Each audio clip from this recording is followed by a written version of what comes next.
Ahora saludamos a nuestros siguientes invitados, quienes estarán en el panel La inclusión desde el rol del profesor universitario.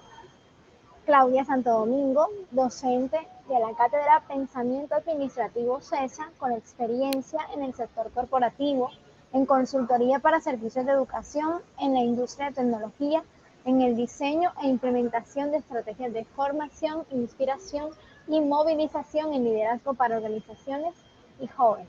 También Lucy García, docente investigadora de género y participación de mujeres en carreras STEM, profesor del Departamento de Ingeniería de Sistemas de la Universidad del Norte, editor de la revista Ingeniería y Desarrollo. Ha investigado también sobre brecha de género en las profesiones del sector TIC, interacción humano-computador, educación en ingeniería. Héctor Fabio Biancha, quien es docente con experiencia en educación inclusiva de la Universidad ICESI de 2019, trabaja en esta universidad como profesor de tiempo completo y miembro de facultad en diferentes proyectos académicos e investigativos. También es miembro activo de la Mesa de Bilingüismo de la ciudad de Cali. Ana María Vargas Betancourt, psicóloga, docente y profesional que apoya la Oficina del Éxito Estudiantil en EAFIT. Es docente en las cátedras Metodología del Aprendizaje y curso de inducción a la vida universitaria e integrante del Comité de Inclusión y Equidad de la Universidad de EAFIT. Le doy la palabra a la moderadora de este panel, Liliana María Castro Álvarez, docente e investigadora de la Universidad del Norte. Sean todos bienvenidos. Gracias, muy buenos días a todos y todas las personas que nos acompañan en esta mañana. Como bien lo decía Cristina, gracias Cristina, mi nombre es Liliana María Castro Álvarez. Bueno, soy docente investigadora del Instituto de Estudios en Educación de la Universidad del Norte y para mí es un gran placer compartir este espacio de diálogo con ustedes. Sean bienvenidos, esta también es su casa, Uninorte. Bueno, tenemos hoy 4 panelistas invitados para poder abrir alrededor de este panel la inclusión desde el rol del profesor universitario, un espacio, como lo decía, de diálogo, pero de compartir de saberes, de compartir de experiencias y en especial de sentires alrededor de esto que se relaciona con la educación inclusiva, que es precisamente de interés de estas 4 universidades que hoy nos unimos, que hacemos esta alianza estratégica para seguir desde nuestros espacios académicos impulsando una cultura de educación inclusiva. Así que un abrazo para todos y todas. Y bueno, vamos entonces a dar paso al panel, el cual será generado a partir de una dinámica en la que tenemos 3 preguntas orientadoras. Esas 3 preguntas orientadoras de la discusión, del diálogo, nos van a permitir poder tener una perspectiva desde la vivencia, ¿verdad? Desde la experiencia, desde los saberes de cada uno de estos docentes, excelentes seres humanos comprometidos con toda esta tarea que es de todos de impulsar la inclusión. Y bueno, en ese sentido, daremos paso a cada uno de nuestros invitados para que vaya respondiendo desde su experiencia a esas preguntas y trataremos que al final podamos tener un espacio para que si hay preguntas del público podamos también interactuar con ellos.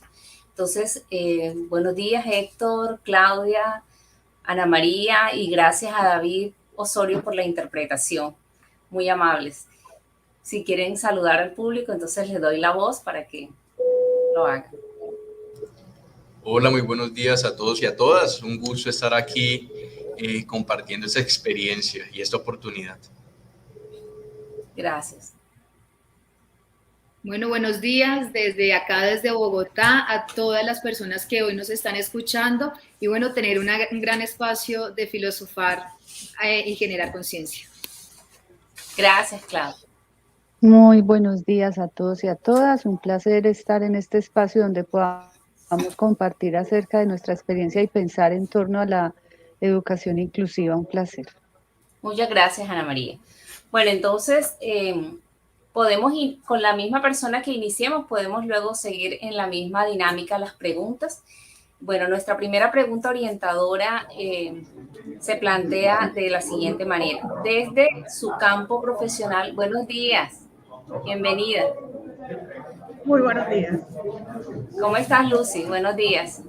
Muy bien, encantada de estar aquí, resolviendo un pequeño detalle técnico, pero ya estamos listos para iniciar y para compartir en este panel.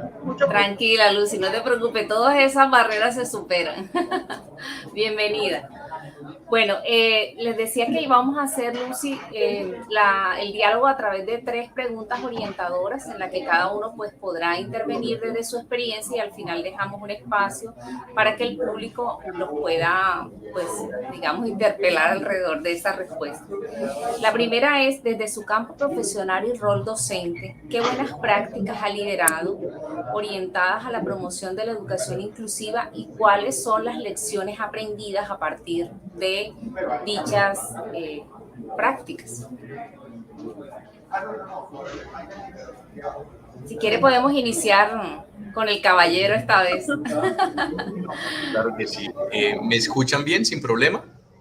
Sí, muy bien, Héctor, perfecto. Perfecto. Bueno, primero que todo, a mí me gustaría aclarar que estas experiencias y prácticas que voy a compartir el día de hoy no solamente son mías, sino que hacen parte de un grupo de profesores que han llevado a cabo todas estas iniciativas y las voy a presentar en nombre de ellos y mías, por supuesto. Yo creo que la primera práctica que ha sido muy importante y significativa para la Universidad ICESI está muy relacionada con la eliminación de barreras de aprendizaje. Nosotros hicimos una exploración que en muchos casos los mecanismos de evaluación, estrategias didácticas, pedagogías y metodologías pueden llegar a ser muy exitosas con grupos muy específicos de estudiantes. Todas estas iniciativas de la educación inclusiva nos han mostrado que muchas veces esos mecanismos de evaluación, estas estrategias metodológicas y didácticas pueden convertirse en barreras para el aprendizaje. Entonces, que es necesario hacer una identificación de cuáles son estas prácticas que en algún caso se pueden convertir en barreras y modificarlas, cambiarlas, ajustarlas, rediseñarlas. Es un proceso complejo porque, digamos, nosotros los profesores y profesoras estamos muy acostumbrados a hacer uso de estas diferentes prácticas constantemente, ¿sí? Entonces, en el momento que uno se da cuenta que no son tan efectivas, que no son tan significativas y es necesario modificarlas, cambiarlas, hay cierta resistencia. Entonces, una de las primeras lecciones aprendidas es estar muy abierto hacia estos cambios y estos ajustes que pueden ir surgiendo a medida que uno va explorando todo lo relacionado con la educación inclusiva.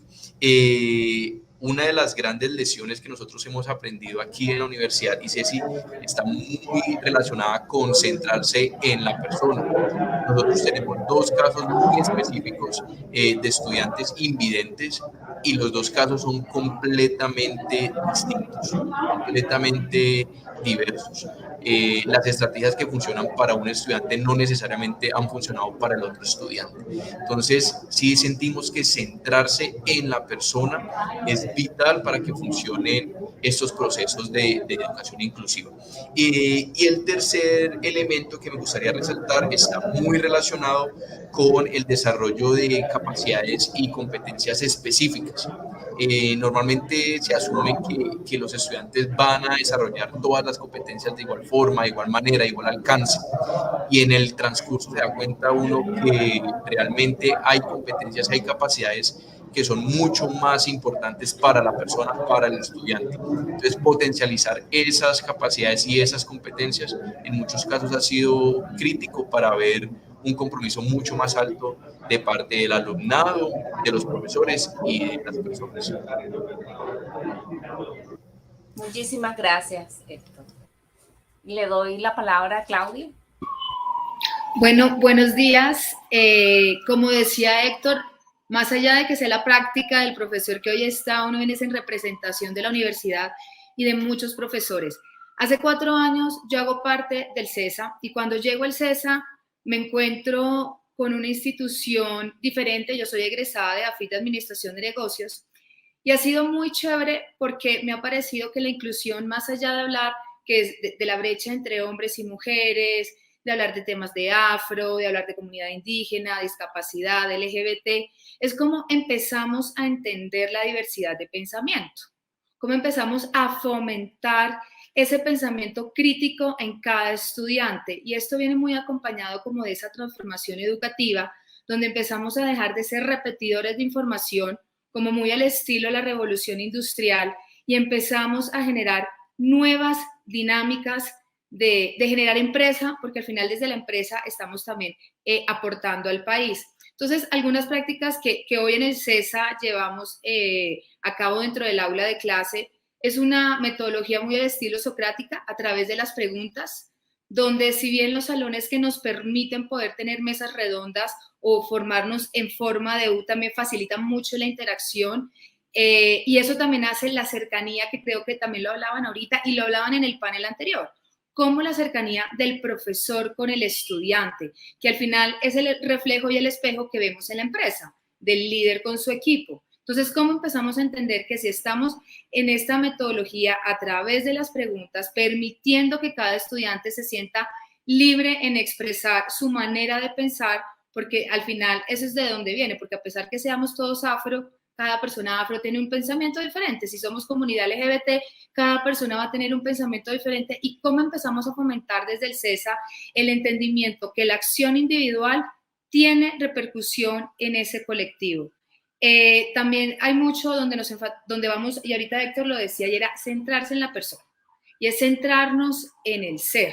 ¿Y cómo empezamos a mirar esto? Hay una lectura de Peter Drucker que se llama La administración de uno mismo, donde él llega y nos pone a reflexionar si aprendemos escuchando, si aprendemos más leyendo o viendo. Entonces también muchas de las dinámicas dentro del aula de clase es llevar canciones, es llevar videos, y partiendo desde esos lugares empezar a generar conversación, siendo coherentes con la metodología de las preguntas y de la mesa redonda. Al menos leemos en la clase mía, por ejemplo, leemos 2 libros, que es Los 4 acuerdos y ¿Qué harías si no tuvieras miedo?, en pensamiento administrativo, donde hacemos un recorrido de empezar a generar esas transformaciones. Adicional a esto, el CESA también se ha empoderado mucho en el tema de fortalecer la disminución de la brecha de género. Lleva desde el 2018 fortaleciendo mucho las mujeres en liderazgo en juntas directivas, como por ejemplo Deloitte, la ANDI, el Banco Mundial, cuales se han aliado. Entonces, a través de generar alianzas también se va fortaleciendo esta inclusión. Y dentro de la misma universidad, con una consultora en empoderamiento femenino, que es Core Woman, nos hicieron un diagnóstico como el CESA en cuanto a comunidad, es decir, se hicieron unos grupos focales para los egresados, para los estudiantes de pregrado, para los estudiantes de posgrado, para los administrativos, tanto hombres, mujeres y en combinación, para entender cómo veíamos esto y realmente qué tantos sesgos podíamos encontrar. Entonces, si nos vamos también como a ir cerrando, este aporte es, hoy el CESA creo que más allá de formamos administradores, pero es fortalecer esa habilidad humana, donde creo que las lecciones aprendidas que hemos sacado de estas prácticas es la confianza que se empieza a generar en el mismo estudiante, desde esa misma cercanía que el profesor le permite, donde permitimos la libertad de expresarnos en el aula de clase y donde nada perdemos. Todo es aprendizaje y aprendemos todos los demás. Entonces siento que por ahora ese sería como ese cierre donde nos fortalecemos mucho en el ser y donde somos seres humanos y cada vez más hay que fortalecer esas habilidades desde el libre pensamiento. Muchísimas gracias, Clau, por compartir tu experiencia. Ana María, adelante, bienvenida. Muchas gracias. Yo quiero compartir también una experiencia que tenemos en el curso de Metodología del Aprendizaje. Es un curso que se brinda para los estudiantes que por diversos motivos han sido retirados de la universidad. Creo que allí también hablamos de educación inclusiva cuando acogemos a los estudiantes de manera singular, cuando tienen dificultades para poder vivenciar el ritmo de estudio. Y dentro de esas dificultades muchas veces aparecen las dificultades asociadas a los grupos de especial protección reforzada, no solo dificultades académicas, económicas o familiares. Y lo que hicimos, y creo que esto es muy importante cuando hablamos de educación inclusiva, es diseñar un microcurrículo que atienda la diferencia, el valor de la diferencia. Un microcurrículo en donde abrimos un espectro de posibilidades para diagnosticar, primero que todo, hacer un diagnóstico de la situación de los estudiantes y a partir de ese diagnóstico ofrecer 3 vías de trabajo desde lo subjetivo, lo social o lo académico, porque con el curso que tenemos para el primer reingreso aprendimos que había 3 núcleos o 3 núcleos de factores que llevaban a los estudiantes a retirarse de la universidad. Asuntos subjetivos que tienen que ver con su motivación, que tienen que ver con su situación personal, asuntos sociales, su relación con lo social, donde aparecen barreras, que incluso comunicacionales, donde pueden aparecer situaciones de discapacidad sensorial que afectan decididamente la relación con el otro, y situaciones académicas, donde también pueden aparecer situaciones de discapacidad psicosocial, que son las discapacidades más invisibles y a veces más difíciles de acoger en el entorno educativo. Al generar un microcurrículo que diagnostica y que a partir del diagnóstico, que es además participativo, se definen estas 3 rutas donde ellos deciden qué ruta seguir, estamos dándole a la inclusión todo el peso para que ellos puedan hacerse a una formación que tiene que ver con su propia necesidad particular de trabajo. Esta experiencia nos ha enseñado algo que decía la profe Claudia y es la cercanía, poder acercarnos a los estudiantes de una manera muy individual, poder personalizar hasta donde sea posible la formación con nuestros estudiantes, poder atender esa singularidad o más bien esa particularidad que ellos traen para poder apostar a un proceso de aprendizaje que responde a las necesidades particulares de los estudiantes. Creo que allí en EAFIT tenemos una experiencia de aprendizaje muy significativa que nos ha enseñado a mantenernos en una línea cada vez más fuerte de inclusión y diversidad. También hemos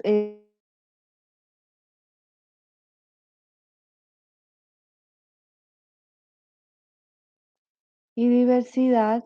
¿Me escuchan? ¿Sí? ¿Vamos bien? Sí, Ok. ya te escuchamos, Te se perdimos quedó un por un poquito, pero momentito. ya, adelante. Sí, yo vi que me fui, pero ya estoy aquí. También hemos avanzado desde el Comité de Inclusión y Diversidad en acompañar, en acoger, en respaldar a los demás docentes cuando llegan estos estudiantes que tienen necesidades educativas diversas, en orientarlos cómo acompañarlos, en respaldar la manera de hacer ajustes razonables.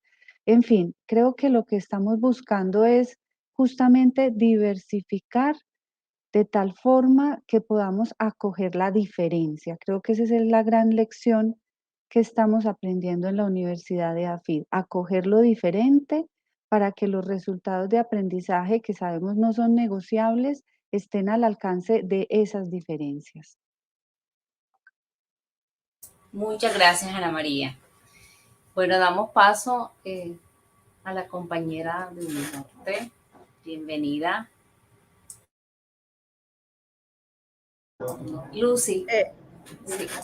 Mi aporte lo voy a hacer desde la ingeniería, específicamente desde las disciplinas STEM, con una problemática que vivimos desde hace ya algunos años, con la baja participación de mujeres en algunas de las disciplinas de ingeniería y algunas de las disciplinas STEM. Por ejemplo, el caso más dramático lo tuvimos en ingeniería de sistemas, con una tasa de participación que en algunos periodos llegó al 9% o al 10% de mujeres. Visto esa problemática, entonces, como parte de las buenas prácticas, abordamos desde la ingeniería hacia las otras carreras una asignatura denominada Ciencia, Tecnología y Género, que tenía o que tiene como propósito brindar todo este bagaje teórico de las brechas de género en algunas disciplinas STEM. ¿Cuáles son esas estadísticas? ¿Por qué se dan? ¿Cómo se dan esas situaciones? ¿Qué se hace para resolver o aportar a este tipo de soluciones? Una de las grandes conclusiones es definitivamente la importancia de los datos como parte de las buenas prácticas para poder conocer cuál es la situación en particular, para poder luego de determinar ese diagnóstico, como ya algunos de nuestros panelistas lo han indicado, poder abordar cuáles son las estrategias que podemos plantear para resolver este problema. Entonces, parte de las buenas prácticas es precisamente no tener miedo que, por ejemplo, desde la ingeniería o desde las disciplinas de ciencia, tecnología, ingeniería y matemáticas, desde las disciplinas STEM también podamos abordar. Eso por un lado. Por otra parte, como de las buenas prácticas, ya lo mencionaron los estudiantes y ya lo mencionaron también profesores que nos acompañan en este panel, es la importancia de la diversidad, con ejemplos concretos.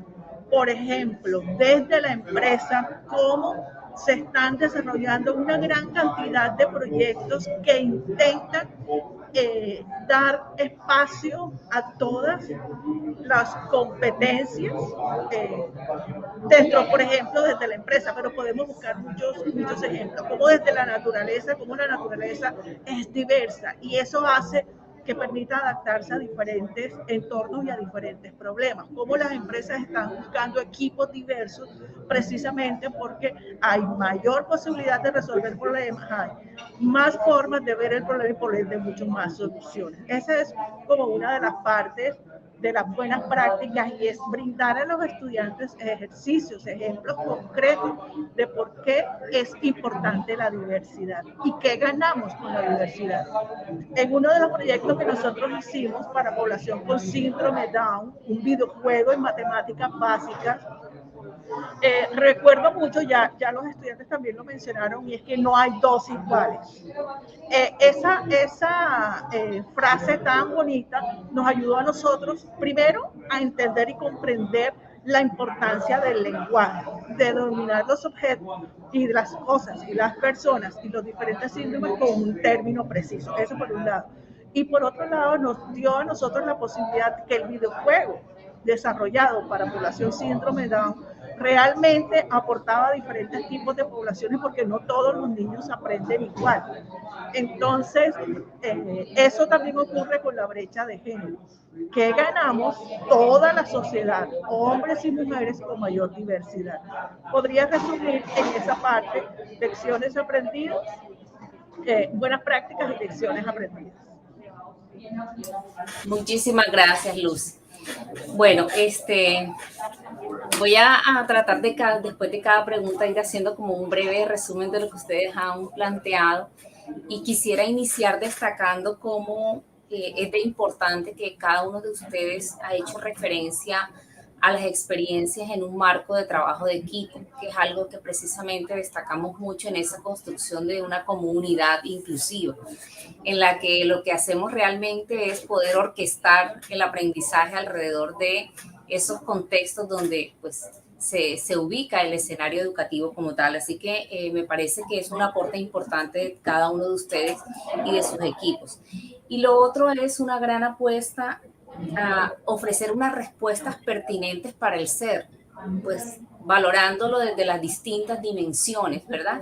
Y bien, por ejemplo, lo señalaba Ana María cuando decía que cuando se hacía el diagnóstico se contemplaba pues la posibilidad de hacer una vía o encontrar una vía de trabajo desde lo subjetivo, desde lo social y por supuesto desde lo académico. Entonces no estamos visualizando solamente al chico que llega a la universidad para mirar esas respuestas desde lo académico, sino mirarlo como un ser integral.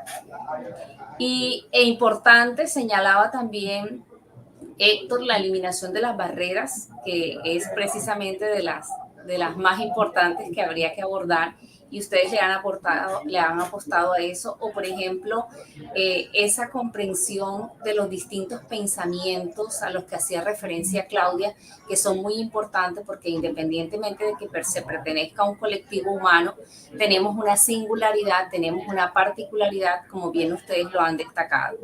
Y en ese contexto, por supuesto, yo creo que parte de lo que expresa Claudia le apuesta un poco a lo que Héctor dice que su equipo tiene como apuesta, que hace referencia a eliminar barreras, eso que desde lo didáctico, con todas las metodologías activas, participativas, ¿verdad?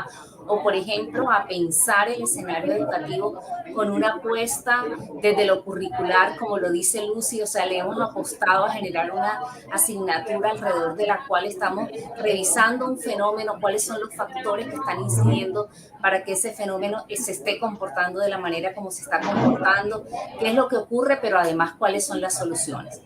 Y entonces en ese orden de ideas los aprendizajes han sido muchos, pues la apertura a los cambios que decía Héctor es necesario para poder transformar, entender que el éxito en la experiencia de aprendizaje depende de las capacidades.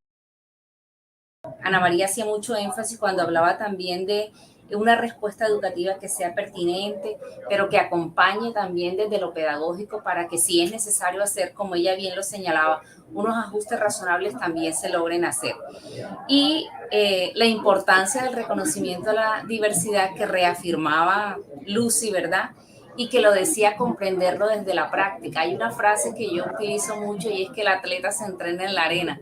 Entonces hay que ir mostrando cómo desde el ejercicio, desde la práctica, podemos ir construyendo esos elementos alrededor de la inclusión.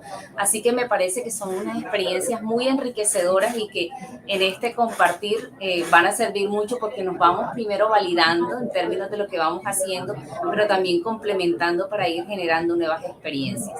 Muchas gracias. Bueno, sé que las experiencias es muy lindo, uno las cuenta, te refiere qué ha pasado, qué ha ido aprendiendo en ese escenario, pero tampoco podemos invisibilizar que siempre encontramos desafíos, muchos desafíos. Entonces, nos gustaría que nos contaran cuáles consideran ustedes son esos los mayores desafíos que tenemos como docentes para poder seguir impulsando la inclusión en las instituciones educativas. Adelante. Puede iniciar cualquiera de ustedes. Bueno, Ana María hace un par de minutos mencionó algo que resonó bastante conmigo y es que los resultados de aprendizaje no son negociables, ¿sí? Y cuando los resultados de aprendizaje no son negociables, surgen dos desafíos bastante grandes. Número uno, que no se puede hablar de inclusión y diversidad sin hablar de calidad de la educación, ¿sí? Los ajustes, cambios que se tengan que hacer siempre tienen que ir en pro de la calidad de la educación.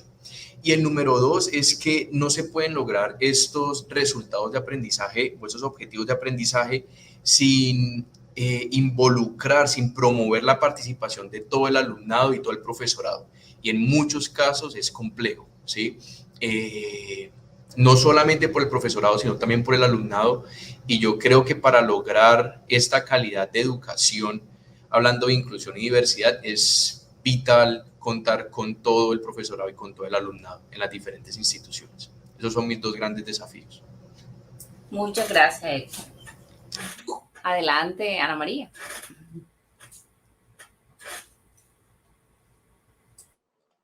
Bueno, yo creo que también voy por la vía de Héctor. Héctor me abre el camino y es que uno de los grandes desafíos frente a la calidad y los resultados de aprendizaje es poder movilizar una barrera.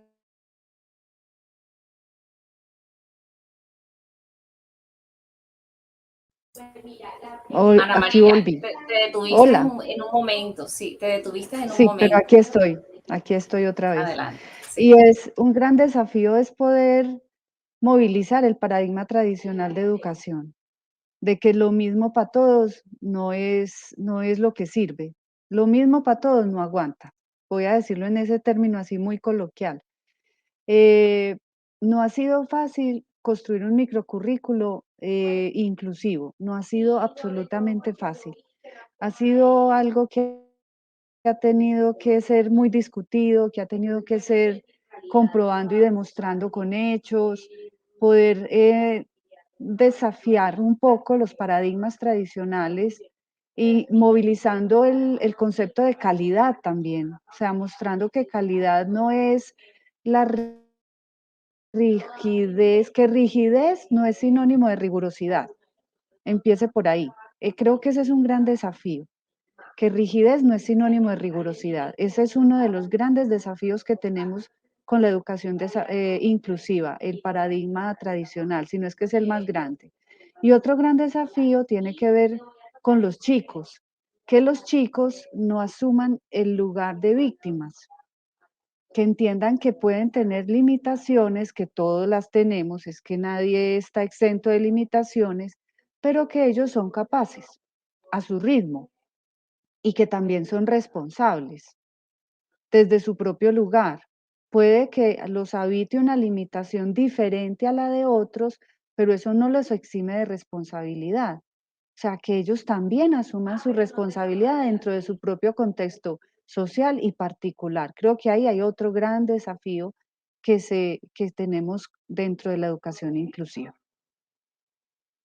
Muchísimas gracias, Ana María. Claudia. Sí, Bueno. Si quieres yo ahí aprovecho porque va en la línea de lo que viene diciendo Héctor, de lo que dice Ana María, y es la misma calidad de la educación, la inclusión y la diversidad, promover espacios de participación del profesor y el estudiante. ¿Cómo logramos sacar al estudiante del lugar de víctima, dice Ana María, de asumir esa responsabilidad? Y eso yo lo resumo en un reto que yo lo veo, y no solo es aquí, sino que lo que tenemos nosotros como sociedad, y somos nosotros las personas. Qué tan empoderadas estamos nosotros de nosotros mismos y qué tanto nosotros como profesores vivimos la diversidad y la inclusión. Porque creo que desde ahí parte mucho ese tema y es ese rol de ejemplo. Si un profesor no es inclusivo, si un profesor fuera del aula de clase está haciendo acciones diferentes, entonces ¿dónde está la coherencia y dónde está el rol? Yo creo que, no sé, yo siempre lo digo y es, los profesores tenemos la responsabilidad y una irresponsabilidad al mismo tiempo porque somos roles de ejemplo dentro de un aula de clase. Entonces creo que todo empieza desde nosotros mismos como profesores en el lugar donde estamos, haciéndonos las preguntas y es, ¿qué nos motivó a sernos profesores?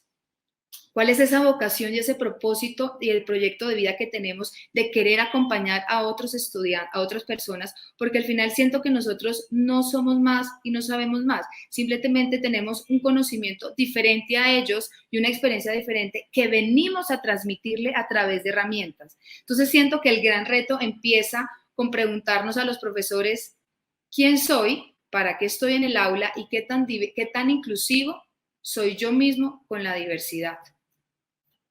Muchas gracias, Claudia. Adelante. Podemos continuar contigo, Lucy. Desde la educación superior, específicamente desde la ingeniería y desde las disciplinas STEM, es importante también reconocer la preocupación que existe entre los profesores para abordar estas diferencias, esta diversidad desde el salón de clase.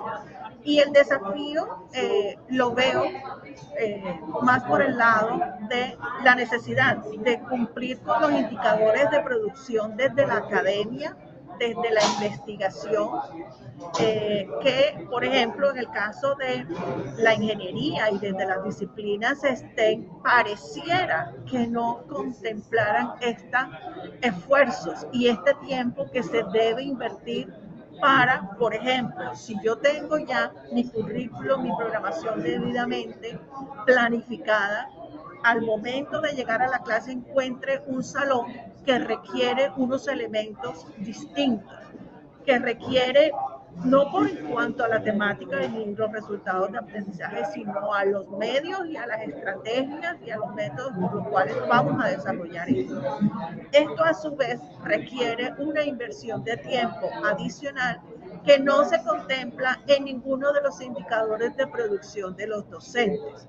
Muchas veces estas son algunas de las barreras que alejan a los profesores que no son de las disciplinas que trabajan tradicionalmente este tipo de temas, los alejan a desarrollar más estrategias, más metodologías, más actividades de aprendizaje diversas y a su vez crean barreras al momento de adaptar y flexibilizar las evaluaciones.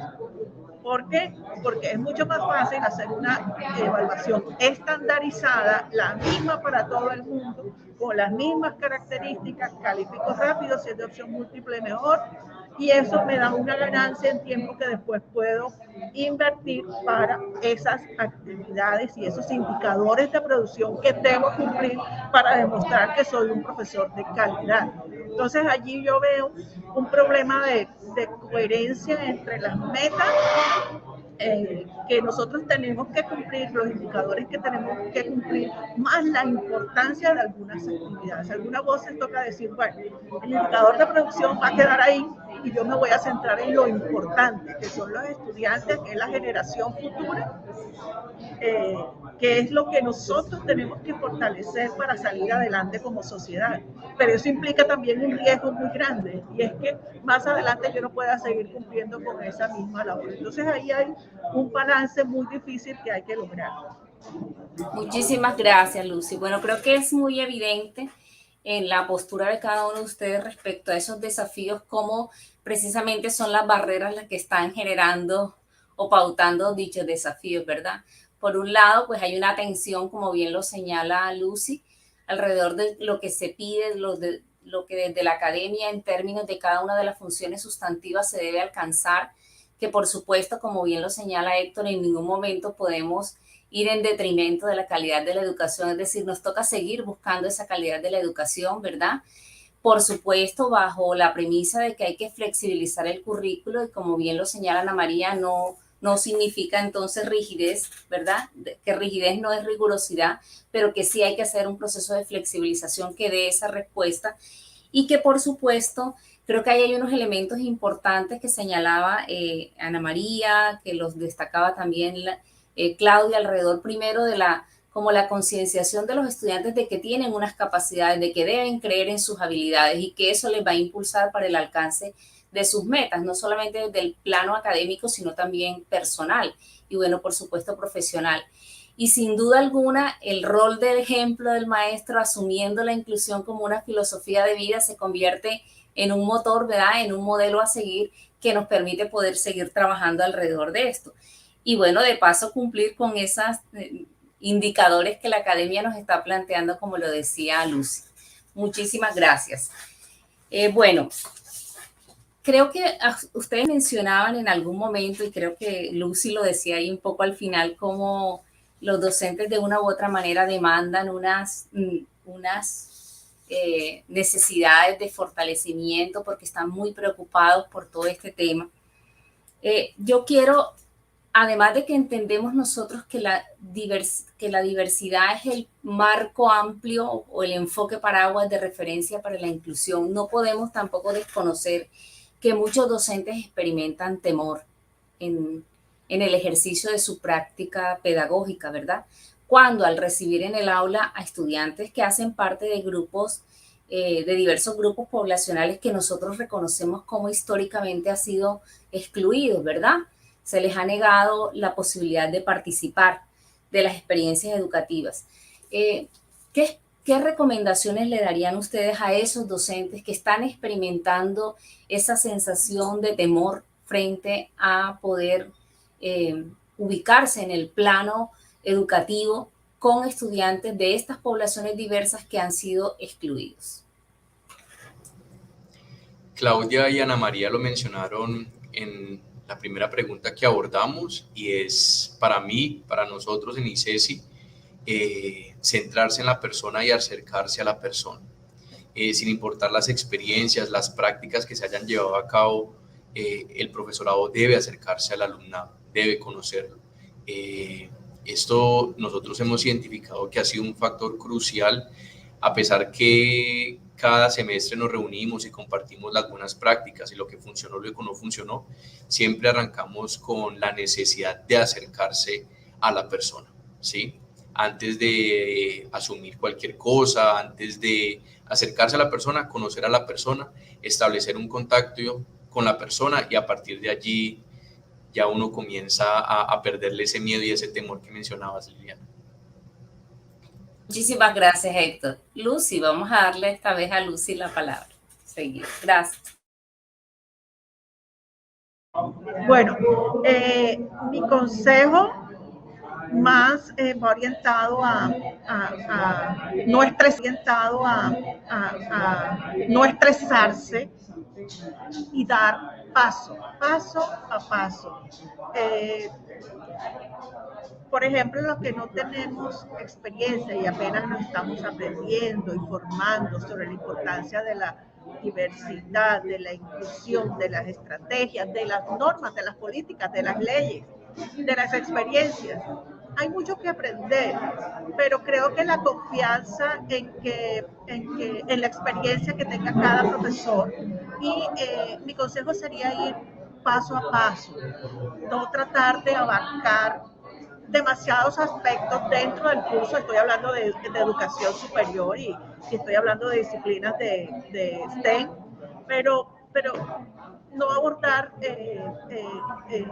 muchos elementos al mismo tiempo, porque de pronto nos va a sobrepasar, sobre todo lo que estamos en el proceso, lo que estamos, y busca experiencia, no es necesario inventar la rueda.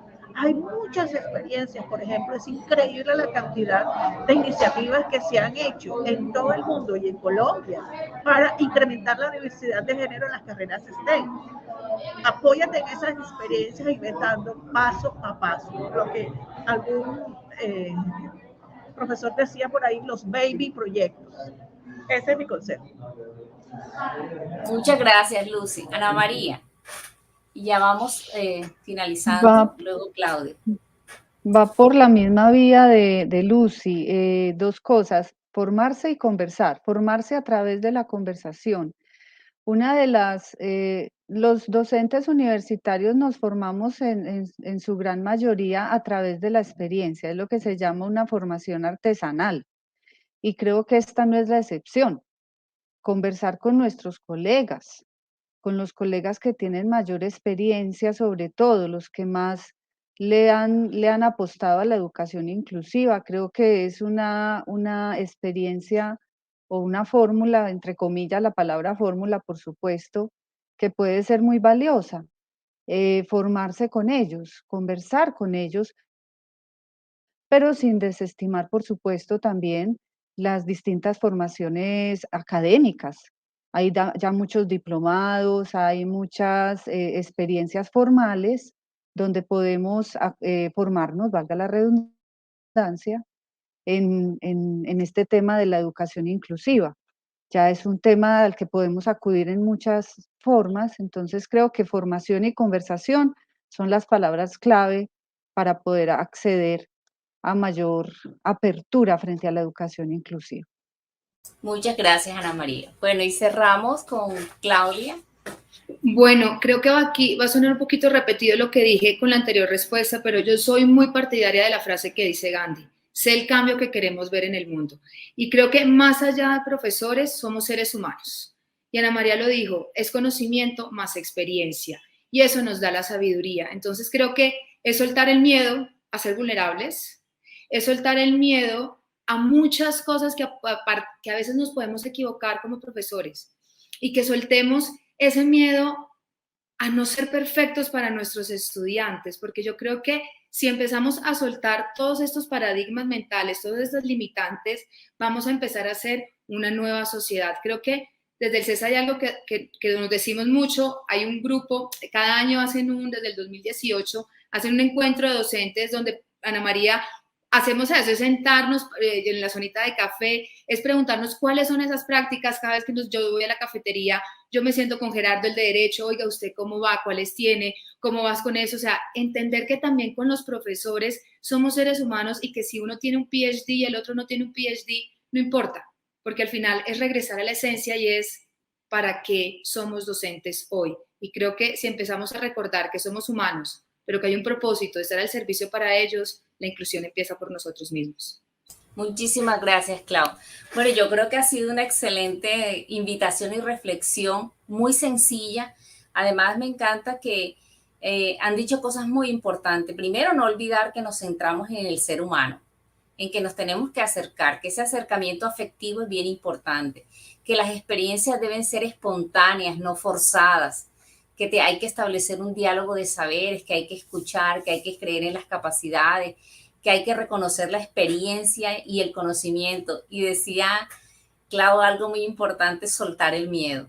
Entonces es atrevernos, es arriesgarnos y hacer eso, de esto una experiencia natural, tranquila, espontánea, que la podamos vivir con mucha tranquilidad y en el que podamos co-construir, porque la idea es que podamos apoyarnos unos a otros.